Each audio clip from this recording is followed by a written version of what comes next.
This is the easiest business that you can start in selling AI services. You don't need a technical background. All you need is a Claude account and something to record your meeting notes with. And that is the business of selling $1,000 AI assessments to companies, helping them understand the AI tools that they could be using right now to make their work so much easier. And if that sounds too good to be true, today I'm speaking to Corey Ganem, who has built an entire business based on this, where he helps businesses understand all the time that they could get back just by implementing a few simple tools into their business. And the best part is that for Corey, this has led to him now being able to sell a $2,000 a month subscription where businesses come to him to help them stay up to date and continue to integrate this further and further into their workflows. And if you're just starting out, in this interview, Corey actually breaks down how you can start by doing this for free and getting a lot of traction, which in his experience leads to between 30 and 50% of the companies that you deliver that free work for becoming paying clients because they see so much value in the service. So if you've been wanting to start an AI business but don't know where to get started, this interview breaks down the step-by-step process that you need to follow to start a business of your own. Let's jump right in. What I've loved about learning about you and your business is that what you've created is such a gateway that anyone can start. You don't need any background experience in technical AI skills or implementations of automations to get started. And it's also something that you can grow to a six-figure a month business through the upsells, through the retention offers. But for anyone that's never heard of your business or what you do, can you give us a little bit of a background on exactly what your business does, what the offer is, and how you got started with it? Yeah, absolutely. So really at the end of the day, it's super simple, like you said. So we call it the AI tools assessment. So this is where, so I'll even back up and say before we even talk about what is the offer, let's talk about what's the need. So at the end of the day, we're mid 2026. There's tens of millions of businesses out there, and most of these business owners are not like me and you. They're not on X all day. They're not looking at the newest model releases. They're not paying attention to what's going on in the AI world. All they know when it comes to AI is like, hey, I better start using this stuff or I'm going to get left behind, right? All my competitors are starting to use it. Everybody's telling me I need to implement AI. But at the end of the day, I'm working in my business 50 or 60 hours a week, so I don't even know where to start. And a lot of them, their reaction to that is they just bury their head in the sand. They literally don't do anything, and they're getting increasingly further behind as a result. So I noticed that being the case with a lot of people that I was talking to. And in fact, what spurred the idea for this business in the beginning is one of my friends. He's a very successful commercial real estate broker. He fits that mold to a T. He's so successful, he's so busy, he does not have time to learn AI, but he knows he needs to. So one day he was like, hey man, can I just pay you $1,000 to just follow me around for the day and just tell me where I could be implementing AI in my business? And so that got me thinking, and I'm like, well, I don't really want to take him up on that because me going around, in person every day is not going to scale. At best I can make, if I charge $1,000 for that, best I can make is 30 grand a month, right? And that's if I'm working every single day, right? $1,000 a time, one a day. So that to me was like, that's not going to work. So we turned that into what is now our AI tools assessment, which is literally just, we do a 45-minute Zoom call with the business owner. In that call, we ask some very specific questions designed to pull out their bottlenecks. Things like, well, what have you tried to automate in the past and failed to automate? Where does work tend to pile up? What are those things you hate doing? What seems to be repetitive?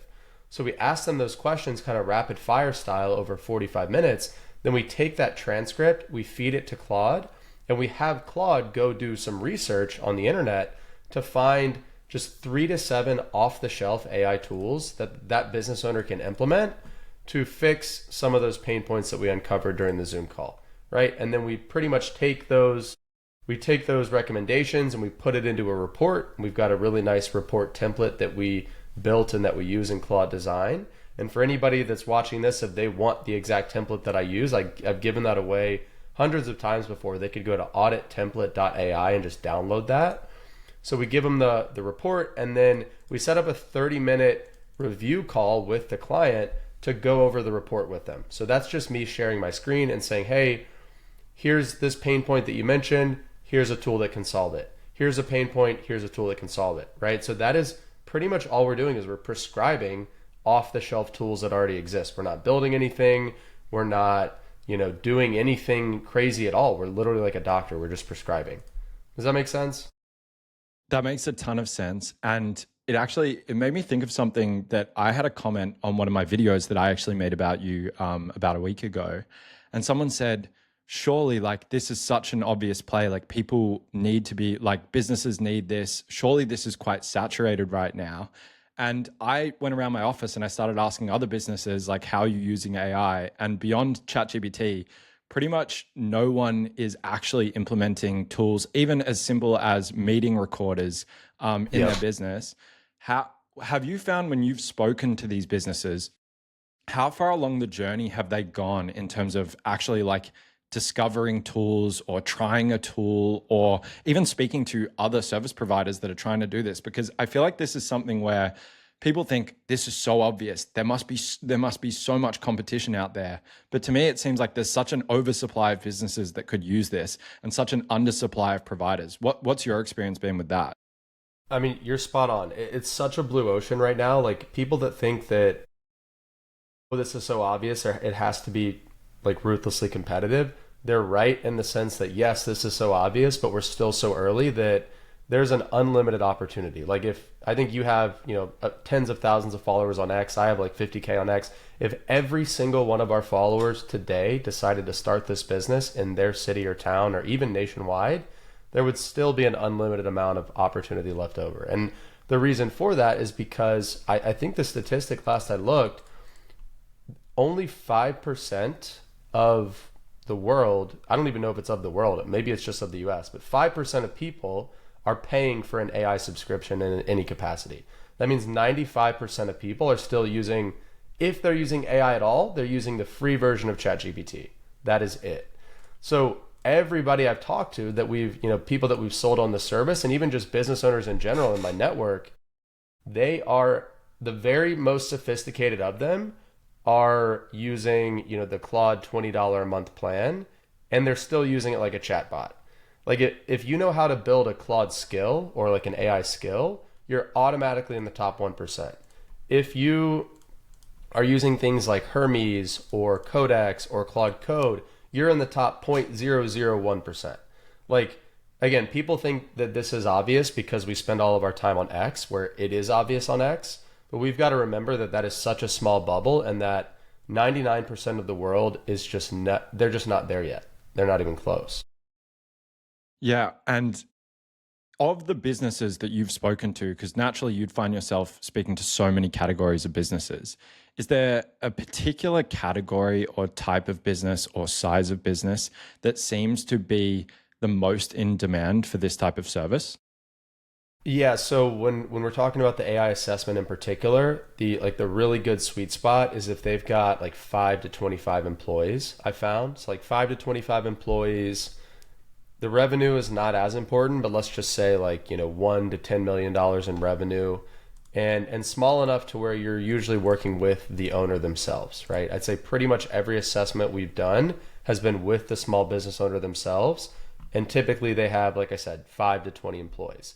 Now, as far as industry is concerned, we've been across the board in terms of industry. Like we've done some for realtors, insurance agents. We did one for a guy who owns a barber school, right? We've done them for like literally name the industry and it'll be applicable. The only thing I would be cognizant of is industries like healthcare or, like certain financial services tend to be a little sticky in the sense that, like, sure, there are AI tools that exist for those industries, but a lot of times their hands are tied by regulatory things, right? Like I have clients who they see the power of Claude Cowork and they want to use it, but they can't, like they legally can't use it because of their client data can't touch it.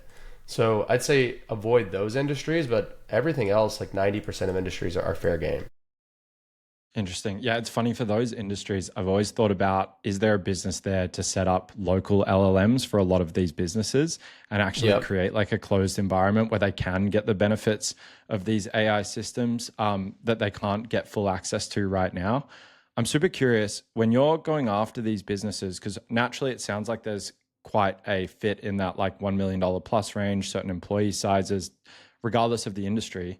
Have you created a process or an agent or something that helps you surface those businesses that might be a fit? Like what's been your process for actually identifying the target leads? Or has it just been purely through like brute force research? And yeah, what's been your approach? Yeah, so all of my leads, every single one of them for the assessments that we've done so far have either been inbound or have been a result of my existing network. So one thing that I do is I'm a part of, like for example, I'm a part of a monthly in-person mastermind. It's really called like a CEO peer group. So like everybody in this, there's like 11 or 12 of us. Everybody's in a different industry. I'm the youngest guy in the group by far. So like from that group alone, we're actually meeting tomorrow this month. From that group alone, I think 3 or 4 of those guys have become clients because, we're in person. It's a high trust environment. I just come in there and kind of talk about AI and what I know, and naturally they want to learn more, right? So I think this is a kind of service like absolutely you can do cold outreach and land these clients, but the best source of AI assessment clients is going to be people that you already know and people in your kind of like warm network. So one thing I tell people to do, like if you hear this and you're like, I want to start doing this sounds great. The way you're going to land your first client is you're going to make a list of even 10, right? 10 people you know that are business owners, and you don't even have to know them that well. They could be acquaintances. They could be people you know from church, from the gym, from, your parents of your kids' friends, right? That own businesses, and simply sending them a text message saying, hey, I'm starting to offer AI assessments for small businesses. I'd love to do just a free 15-minute mini assessment for you, completely free. You basically have nothing to lose. Would you be open to it, right? That kind of thing. And that'll lead. And what you do in the mini assessment is you just give them one prescription. So you give them one tool that could benefit them. And a lot of times they're like, wow, that's great. I'd never heard of that tool. Well, can you help me find more? And that's where you upsell them to the full paid assessment. So I've always told people, I'm like, you send 10 text messages to people who are actually qualified, because they're your warm network, 6 or 7 will reply. You'll probably schedule 2 or 3 free assessments. And of those 2 or 3 free assessments, I'm sure you'll upsell one of them to a paid. So that's really the best place to start. Yeah, it's really interesting. I saw in your article about how to sell AI services when no one knows who you are. Awesome article, by the way. That like one of the things that you suggested was actually just like working in like a co-working space during the day and like making yourself available to people. And it's funny, like as I was preparing for this interview, I thought about the idea of like, I'm just super curious if I stick in the pinup board free AI assessment, who would be speaking to in the space, because even just over the coffee machine, there's so many people you end up speaking to. And like so many people listening to this will work in a WeWork or a co-working space or an environment with a bunch of people. And it's like, you'd be surprised at how hungry people are in your local environment and how much more trust you'll have if you're actually able to do this in person versus someone that's going to be reaching out on LinkedIn using some like automated message. And I feel like that there's just like such low hanging fruit opportunity there. Something that you spoke about. To real quick, to not to cut you off, but to drill in on that further. So I've got a great example of that. And so to your point, right, it's like AI is the topic right now. It's what everybody's talking about. And so there's a guy actually in my school community. His name's Dennis. He's a sales guy by day, right? So his day job, he's in business development. So like he's not afraid to talk to people. He's not afraid to get out there and have those conversations. And I love the initiative that he took because he reached out to, I think it was like 10, he lives in Minneapolis. He reached out to, I think it was like 10 co-working spaces in Minneapolis and just pitched them on, hey, my name's Dennis. I have a local AI services business. I'd love to come into your co-working space on Thursday for an hour, completely free, and just offer myself as a resource to the people in your space. Like, I'm not going to charge you anything. It's just a learning opportunity, a value add for your existing tenants. And he reached out to, I think, 10 co-working spaces, and I think 2 or 3 took him up on that. And so he actually hosted the first one this past week, and I'll give you the results in a second. But what he did to take it a step further is once he had that spot locked in, he was like, okay, we're doing the office hours at this co-working space a week from now. He went inside, I think it was like 10 or 12 local businesses, just like restaurants type places, and said, hey, I'm doing this co-working space. I'm doing this AI office hours at this co-working space.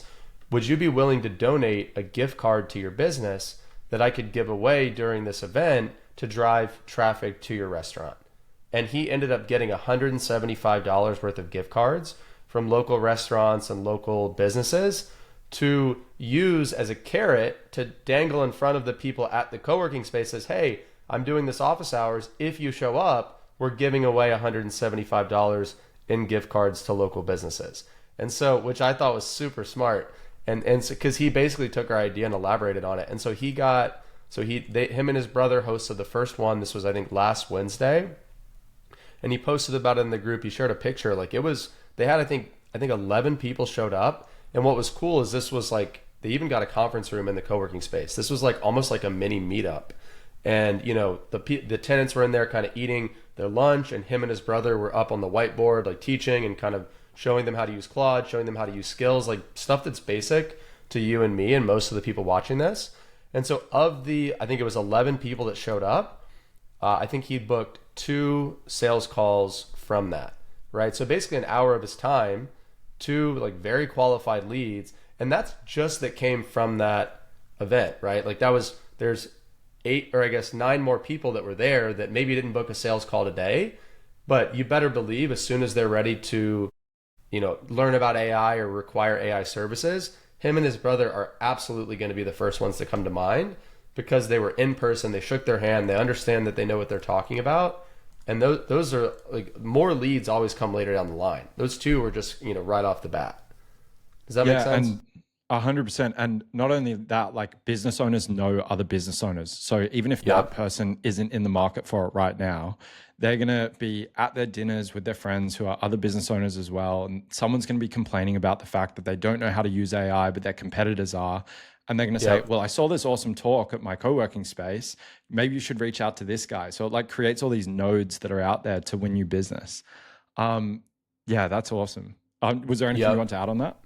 No, I mean that's pretty much it. Again, I mean you're kind of just like increase what they say, like increasing your surface area for luck. So it's like the more you can get out there and do, there's so many free things you can do that don't require any money to drive leads. Like again, I know you initially asked like kind of along the lines of like cold outreach and again, cold email, cold outreach, all that stuff works, but there's a lot of ways to drive clients that don't require you cold calling or cold emailing and can be done for little to no money. And those are the methods I like to teach because there's no excuse around those. Like there's no requirement, so anybody can do them. So anybody can have success with them if they just stick with them for a couple weeks to a month or 2 at a time. One of the things that you posted about that I found to be extremely compelling, and you mentioned it briefly just before, which is doing those free calls and how they can lead into paid assessments, which can lead into obviously much greater upsells and services as well.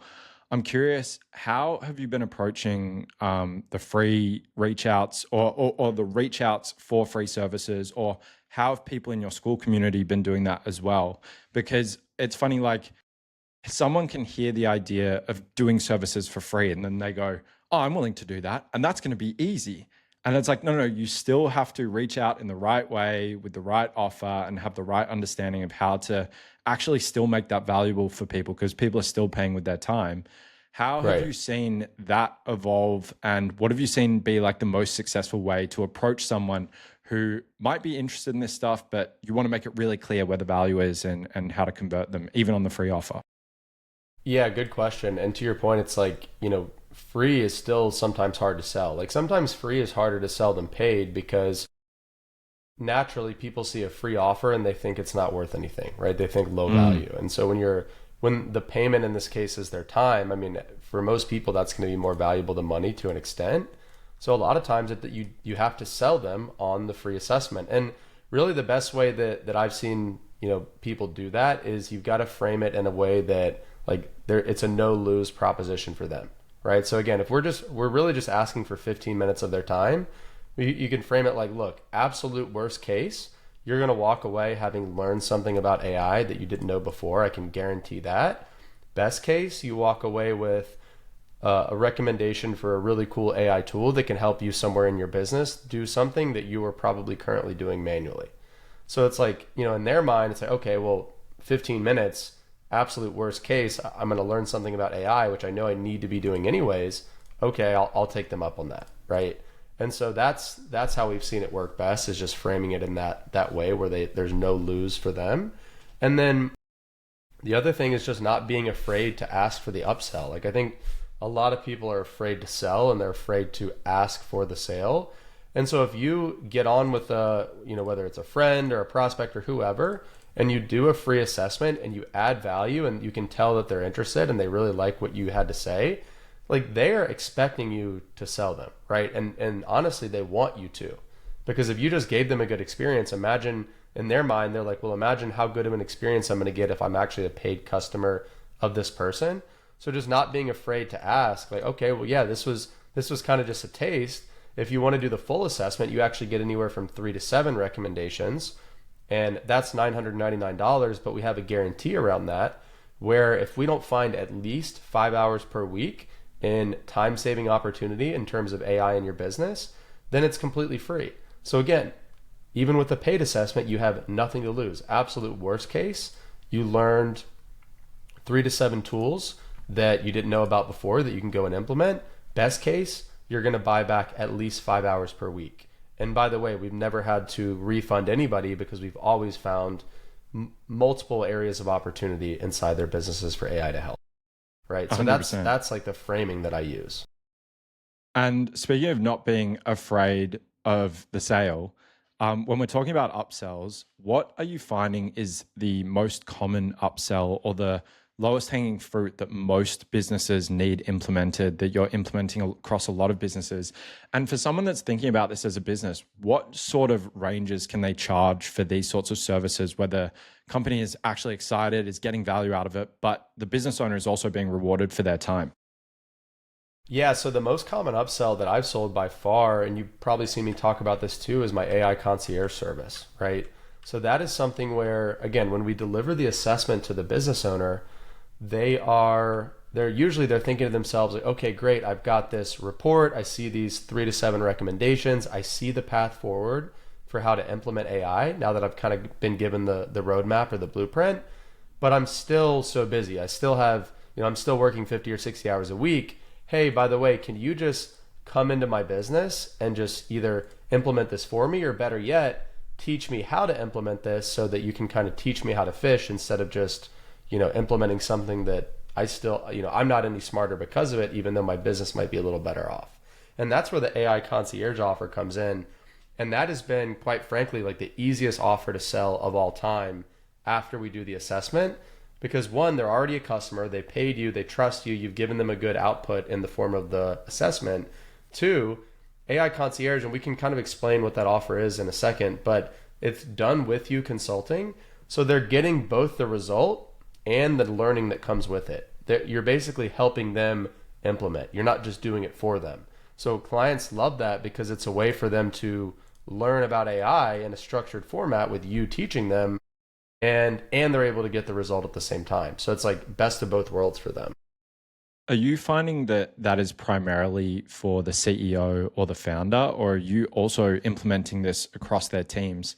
Because I was speaking to a friend of mine and he runs an AI automation agency, and he was saying that he's been getting increasing demand for like the training side and across teams. And he's also loved that model because it's extremely rational that if someone's on like a 70K a year salary, what's the difference for 1K extra to get so much more out of the work that they're doing? And if you do that across a team of 20, that can be 20K for maybe a couple days of workshops, but it's extremely valuable to the company in combination with the automations as well. So like, are you finding that when you speak to these companies, you're mainly focusing on like the founder and their time and the CEO and their time, or is this stretching across the teams as well?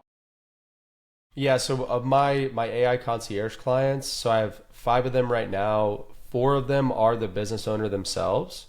Actually, I'll say 4 of them are the business owner themselves. One of those business owners, I'm doing it like her and her executive assistant are like both, I guess, the client in this case. So she wanted to rope her in, again, to your point, because she wanted to train her and kind of distill that information to her. And then the 5th one, my client is technically the CEO, but he has me working with their director of marketing. So But like, so usually, at least as far as I'm concerned, it's usually with the business owner. But to your friend's point, there's a huge demand around training, right? Like, I'm convinced if we wanted to today pivot to, say, only doing like workshops for, medium-sized businesses and like AI enablement, there's a huge demand for that. In fact, one of my assessment clients last week, I just texted her and I said, hey, she's a realtor. I said, hey, would you be interested in having me come in and do like an AI workshop for your entire brokerage? And she was like, absolutely. Like, let me talk to my team about that. So that's something where, again, sometimes they don't even think that's an option, but just like bringing that up to assessment clients, like there's so many ways you can go with the upsell, but I think training's a big one. And then what we've seen with AI concierge, there's a huge demand for that done with you consulting angle as well. Yeah, and so with the concierge, is that what leads to the greatest retention because you kind of almost become like this person that they keep coming back to, or is that more of a one-time thing? Because I saw your post about how you said a client pays me $1,800 a month for 2 45-minute calls per month. Is that separate from the concierge, and that's more of a retention offer, or is that kind of bundled in with that service? So that is the concierge. So let me just kind of define that so that people understand what that is. So with the AI concierge offer, what that is, again, it's done with you consulting. So so I started by charging $1,200 a month, got an immediate yes, then up to $1,500 a month, immediate yes, $1,800 a month, immediate yes, $2,000 a month, immediate yes. So I've got 5 clients now in that range, and I'm not taking anyone else under like $2,500 a month. That's kind of going to be my baseline for that. But for that price, that $2,500 a month, or the lowest one is at $1,200 a month, they get 2 45-minute calls per month with me. And these are very hands-on like strategy calls, right? So on these calls, they are sharing their screen and we are literally turning all of their workflows into Claude skills. That is all we're doing. Like, that's the entire engagement. So again, it's 2 45-minute calls a month. In between calls, so it's one call every 2 weeks, right? In between calls, they get unlimited access to me via Voxer. So anytime they have questions or if they get stuck on like an AI problem, they basically have an AI concierge in their pocket. That's why I called it that, because at any point in time, they can send me a voice message and I can respond and kind of help them through whatever issue they're running into. But really what they're paying for, like I said, is those strategy calls. So again, to get even a little more into the weeds, how that works is before the engagement, I send them a jot form, which is basically just a questionnaire where they list out, to the best of their ability, all the tasks that they're currently doing in their business across the 5 pillars of a business: sales, marketing, finance, operations, and intelligence. And so that questionnaire serves as almost like our inventory for everything that we're going to sit down and turn into a skill. And then one of the questions on the questionnaire is, what would, like 90 days from now, what would success look like in this engagement? So I have them kind of tell me that on day one. And for most people, it's like, oh, well, 90 days from now, I'd love to have a marketing process that's fully automated, for example. So using the answer to the 90-day question as our North Star, on each call, again, we're just kind of going through that process inventory one by one and turning those into skills by me running what we call AOA, which is our proprietary framework: audit, optimize, automate, on each of their workflows. And so what that means is, again, we get on a call, let's say we're going to sit down and automate the LinkedIn post writing process. So instead of just jumping straight to automate, we're never going to just like immediately turn that into a skill. First, we're going to audit it. I'm going to say, okay, share your screen and show me how you do it today. So I'm going to watch them do the process, basically take an inventory of how they're doing it. And then once we audit it, then we optimize, right? Then we cut out the fat, because usually their process is like 15 steps and it only needs to be 9, for example. So we really optimize that process and make it a lot cleaner. And then, and only then, do we automate. Do we turn that into a Claude skill? And that's the fun part, right? That's the part that actually gets them the result. So, and then again, we basically like, all right, here's the process. We run AOA, we turned it into a skill, we test it, we schedule it as a scheduled task, on to the next one. So we're literally going down the list and doing that for every one of their processes. And you asked about churn. So I'm about 3 months into this offer. I haven't had anybody churn thus far.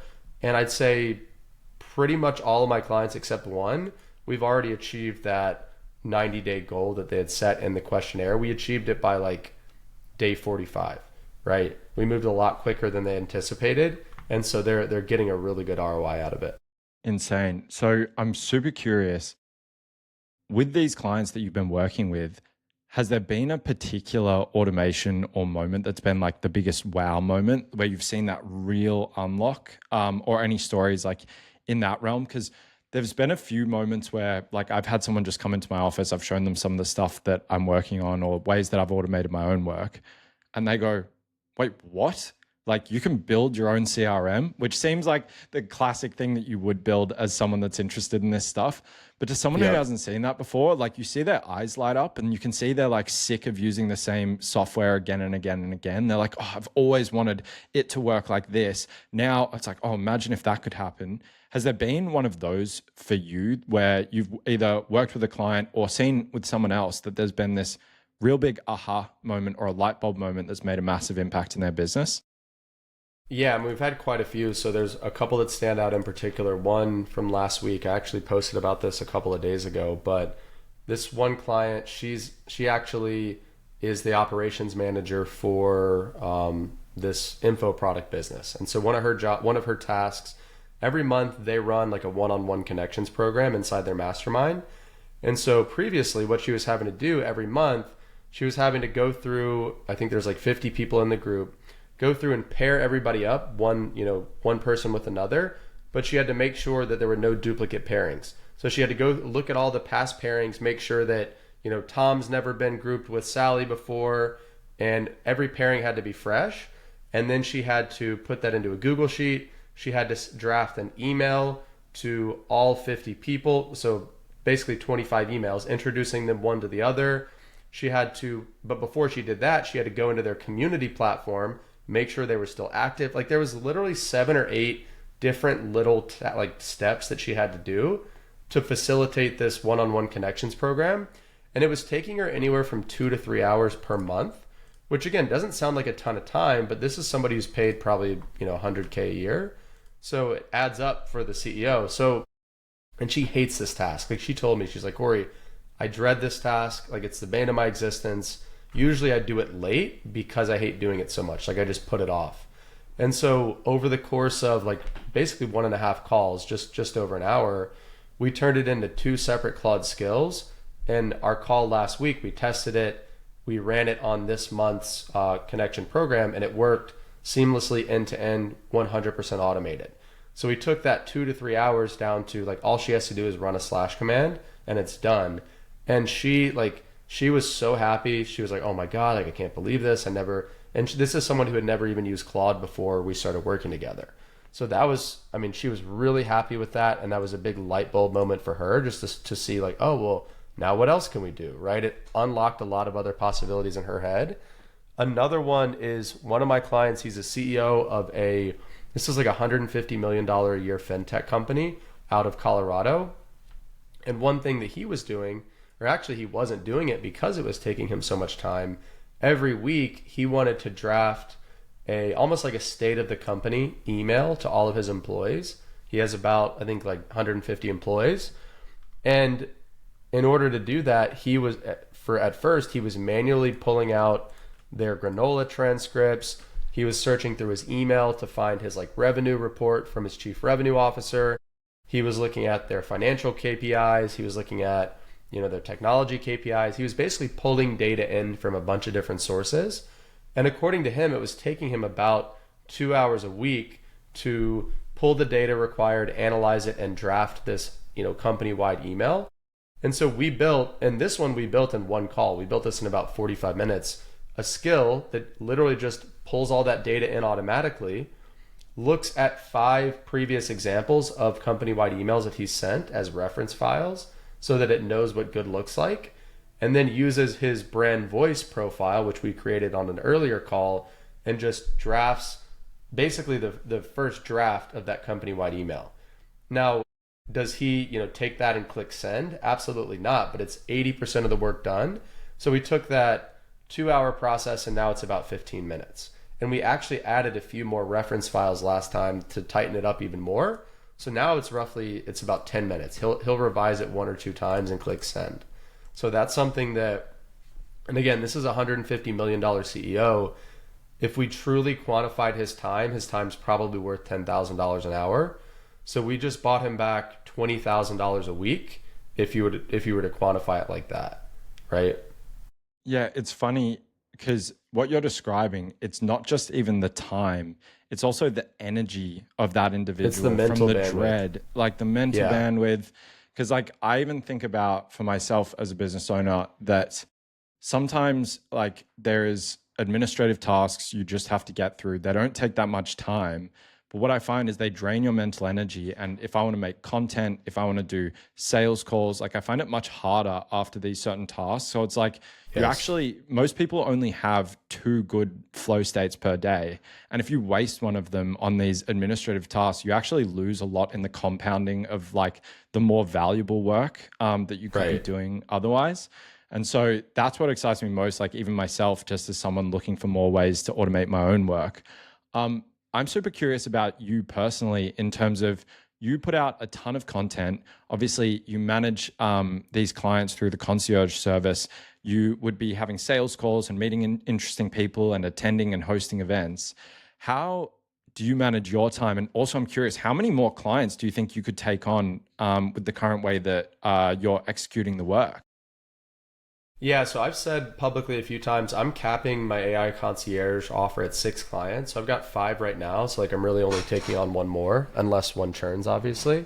So I've just felt that that's a good cap for me, just because with everything I have going on, like you said, it's just that's just how many I feel like I can do at a high level. As far as how I structure my time, so I'm really big on like time blocking and keeping the calendar as the source of truth for everything that I'm working on.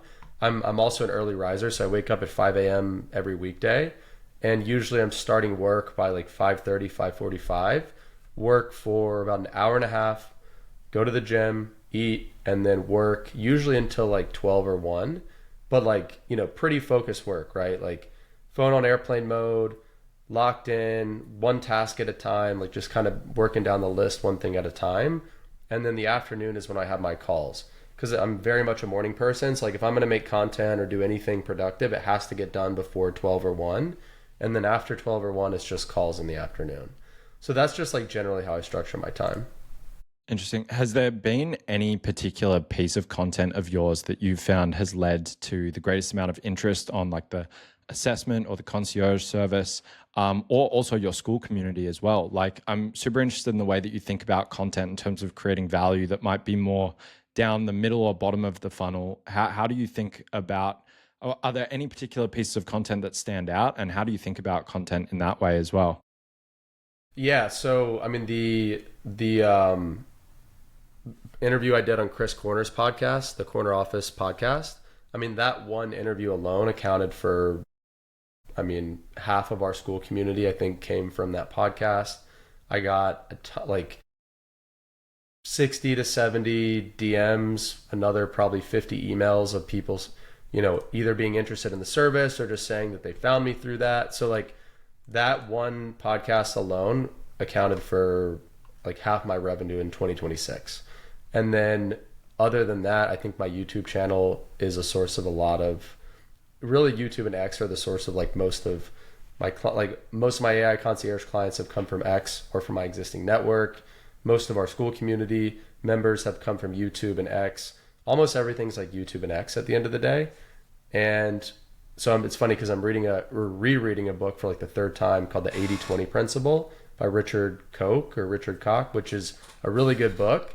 But, he talks about like the classic 80/20 principle. It's like 20% of your efforts are going to account for 80% of your results, which immediately got me thinking about the Chris Corner podcast. I'm like, that one podcast alone was probably like 1% of my effort in 2026, but accounted for 50% of our revenue in 2026.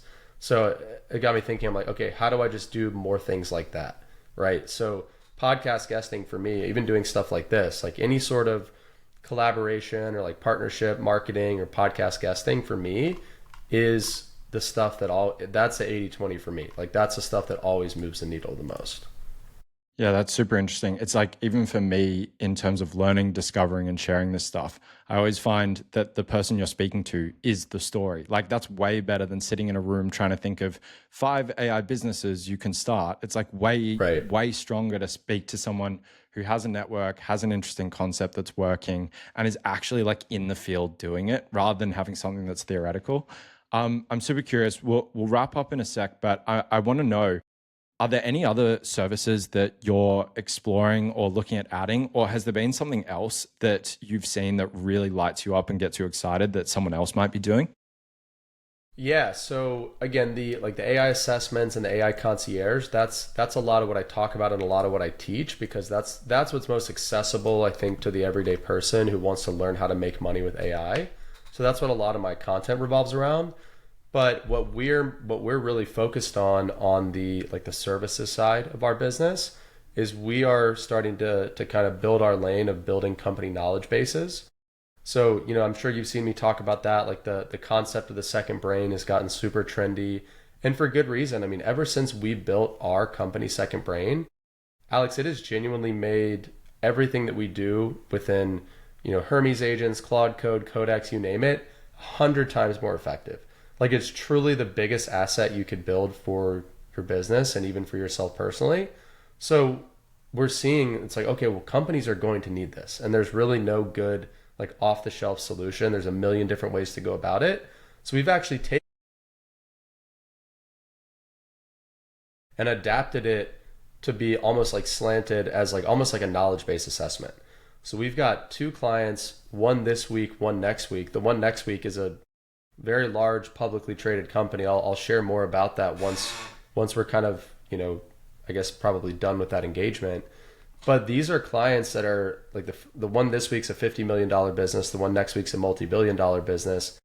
They see this stuff and they're like, our employees, we're using AI, like we're using Claude Code, but the memory is an issue, like the context is an issue. So we see this as a play where we could easily go and sell like a knowledge base assessment for 5 grand, and then we could build the knowledge base for the company for 50 grand, and then we could deploy actual like managed agents on top of their knowledge base. Because everybody wants to deploy agents, but until their data is intact, like until the knowledge base layer is there, agents are not going to be nearly as effective. And that's what I'm starting to kind of not even pitch, but just like, tell people, these like higher level businesses that I'm talking to. And for them, it clicks really fast. Like they get it, right? Because they're used to data and having to manage data. So they're like, oh yeah, like we want to implement agents, but it makes sense that we need this context layer first. So like, what can you do to help us get that set up? So we're just seeing a lot of demand naturally for that offer. So that's really where we're starting to kind of pivot our services business. And it's going to let us, I mean, quite frankly, I think make a lot more money, because we could charge, if you're selling to a $50 million business or a $5 billion business, you can charge 50 grand for a knowledge base all day, and they're not going to bat an eye at that. So that's kind of where we're going. Yeah, that's awesome, because the other underrated aspect of that I guess emerges as well is that you also become incredibly sticky, because with the Yep. concierge offer, someone could come in and be like, I'll do it for less, I'll do it for less. And for a company that might just be making ends meet, they might consider that offer. But it's like, if you've actually built out the knowledge system, if you build out the depth of understanding, and someone comes in and is like, oh, I'll either build you a knowledge system or I'll make you an agent. It's like, yeah, dude, I want to work with Corey because he's the one who actually set up our entire foundation. Are you crazy? Like, obviously, I'm not going to rip that out. I want to work with the person that built this. So I feel like both the actual value to the business, like that's insane, but then the stickiness and the retention in that is also extremely powerful.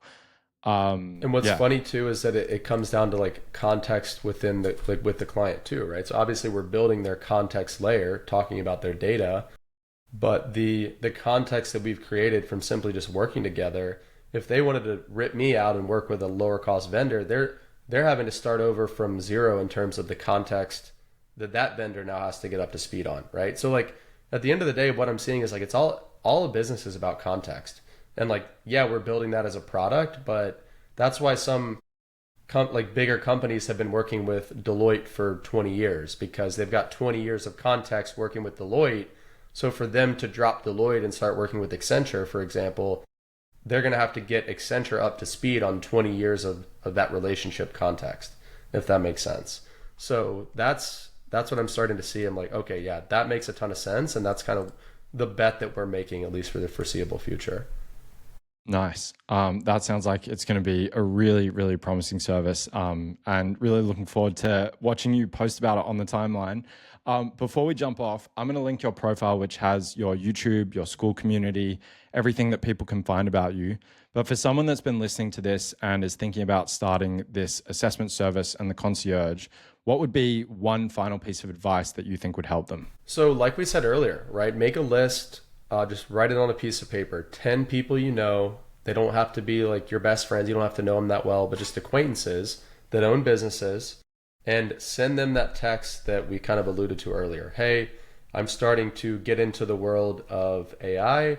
Would love to sit down with you for 15 minutes and find one simple AI tool that could make an impact in your business. At the very worst case, you learn a little bit about AI. Best case, you find a new tool that could help you in your business. What do you say, right? Send that to 10 people, and those are going to turn into clients, like virtually guaranteed. So good. You heard it here first. That's the way to start your first AI business. Thank you for jumping on, Corey. I'm looking forward to us doing a follow-up episode on the second brain, and we'll be keeping an eye out for all your content. Sounds good. Thanks so much for having me, Alex.